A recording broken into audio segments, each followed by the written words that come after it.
কিন্তু দখলদার ইসরায়েল ছোট্ট একটি কান্ট্রি 200 কোটি মুসলমানকে সেখানে জীবনে খাওয়াচ্ছে শুধু আমাদের অনেকের কারণে। অথচ আল্লাহ রাব্বুল আলামিন কোরআন বলেছে ওয়া লাকুম লা তুকাতিলুনা ফী সাবিলিল্লাহি ওয়াল মুস্তাদআফিনা মিনার রিজালি ওয়ান নিসাই ওয়াল মুলদানিল্লাযীনা ইয়াকুলুনা রাব্বানা আখরিজনা ওয়াজআল লানা মিন লাদুনকা ওয়ালিয়্যান ওয়াজআল লানা মিন লাদুনকা নাসীরা। আল্লাহ রাব্বুল আলামিন বলেন আর তোমাদের কি হয়েছে?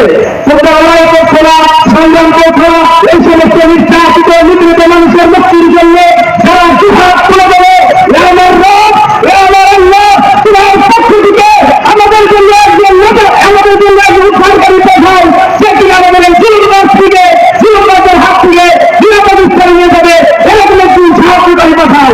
আল্লাহ রাব্বুল আলামিন বলছেন তোমাদের কি হয়েছে? কেন তোমরা লড়াই করো না? কেন তোমরা সংগ্রাম করো না? আর 200 কোটি মুসলমান থাকা সত্ত্বেও 57 মুসলিম রাষ্ট্র থাকা সত্ত্বেও আমরা কোনো কুয়াশা আমাদের কিছুই করার নেই। এই উপস্থিতি আজকের উপস্থিতিটা আমি বলতে চাই আগামী দিনে একটি নারী সাবজেক্টের সমাজ প্রতিষ্ঠার জন্য